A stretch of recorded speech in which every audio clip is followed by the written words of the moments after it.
प्रभु श्री राम भारतीय संस्कृति और धार्मिक इतिहास के आदर्श प्रतीक हैं। उनका जीवन धर्म, सत्य और मर्यादा का मार्गदर्शक है, लेकिन उनके जीवन से जुड़ी कुछ कम ज्ञात और चौंकाने वाली बातें भी हैं, जो उनकी महानता के साथ साथ मानवीय पक्ष को भी उजागर करती हैं। यहाँ उनके जीवन से जुड़े 10 रहस्यों का विस्तार से वर्णन किया गया है। पहला, श्री राम का जन्म केवल एक अवतार नहीं, बल्कि एक दिव्य योजना थी। विष्णु के 7वें अवतार के रूप में श्री राम का जन्म त्रेता युग में हुआ। ये जन्म केवल राक्षसों के संहार के लिए नहीं था, बल्कि धर्म और सत्य की स्थापना के लिए एक दिव्य योजना का हिस्सा था। वामन, परशुराम और कृष्ण अवतारों के साथ राम का संबंध उनके प्रत्येक अवतार में एक विशेष उद्देश्य को दर्शाता है। दूसरा, राम का नामकरण एक विशेष ज्योतिषीय संयोग पर आधारित था। वाल्मीकि रामायण के अनुसार श्री राम का जन्म उस समय हुआ जब 5 ग्रह उच्च स्थिति में थे और कर्क लग्न में सूर्य था। ये संयोग अत्यंत दुर्लभ था, जो उनके नामकरण के लिए भी महत्वपूर्ण था। महर्षि वशिष्ठ ने उन्हें राम नाम दिया, जिसका अर्थ है आनंद और परमानंद का स्रोत। तीसरा, राम और परशुराम का सामना, शक्ति का अद्वितीय मिलन। जब राम और लक्ष्मण विवाह के बाद मिथिला से लौट रहे थे, तब परशुराम ने राम को चुनौती दी। राम ने भगवान विष्णु के धनुष का प्रयोग कर परशुराम को शांत किया। परशुराम ने तब समझा कि राम विष्णु का अवतार हैं। ये घटना ये दर्शाती है कि शक्ति और विनम्रता का सही उपयोग कैसे किया जाता है। चौथा, राम की परीक्षा, सीता का त्याग। राम के जीवन का सबसे चौंकाने वाला और हृदय विदारक रहस्य था सीता का त्याग। प्रजा में एक धोबी द्वारा सीता की पवित्रता पर प्रश्न उठाने के कारण राम ने उन्हें त्याग दिया, जबकि वे स्वयं जानते थे कि सीता निर्दोष थी।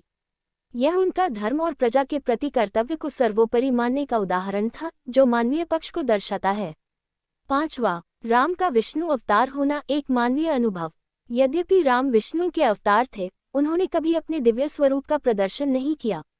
वे अपने पूरे जीवन में एक आदर्श पुत्र, भाई, पति और राजा के रूप में मानव धर्म का पालन करते रहे। उन्होंने जीवन की चुनौतियों का सामना एक साधारण मानव की तरह किया।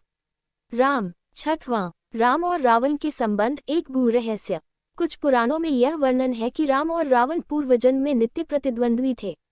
विष्णु ने रावण के रूप में जन्मेजय और विजय को अपने भक्तों को मोक्ष प्रदान करने के लिए बार बार अवतार लिया। रावण के रूप में राक्षस का नाश राम के हाथों होना निश्चित था। सातवां, अग्नि परीक्षा में सीता का रहस्य। रामायण के अनुसार लंका विजय के बाद जब सीता ने अग्नि परीक्षा दी, तब असली सीता नहीं, बल्कि उनकी छाया थी। असली सीता को अग्निदेव ने सुरक्षित रखा था। इस कथा से यह रहस्य प्रकट होता है कि राम का विश्वास कभी डगमगाया नहीं था और अग्नि परीक्षा केवल एक सामाजिक सत्यापन के लिए थी। आठवां, राम का अपने ही भाइयों से छल। रामायण की एक कम ज्ञात कथा में जब राम को ऋषि से गुप्त चर्चा करनी थी, तब उन्होंने लक्ष्मण को पहरा देने का आदेश दिया। लक्ष्मण ने अपने प्राणों की आहुति देकर राम की मर्यादा का पालन किया। ये छल और धर्म के संघर्ष का अनूठा उदाहरण था। नौवां, राम का असली धनुष कौन सा था। भगवान राम ने 2 धनुषों का प्रयोग किया। पहला शिव का धनुष था, जिसे उन्होंने सीता स्वयंवर में तोड़ा, और दूसरा विष्णु का कोदंड था, जो उनके जीवन भर साथ रहा। कोदंड धनुष एक दिव्य शक्ति का प्रतीक था, जो केवल विष्णु के अवतार ही धारण कर सकते थे। 10वां, श्री राम का जल समाधि लेना। राम के जीवन का सबसे रहस्यमय पहलू उनका अंत था। अयोध्या में राज्य करने के वर्षों बाद राम ने सरयू नदी में जल समाधि लेकर अपने देह का त्याग किया।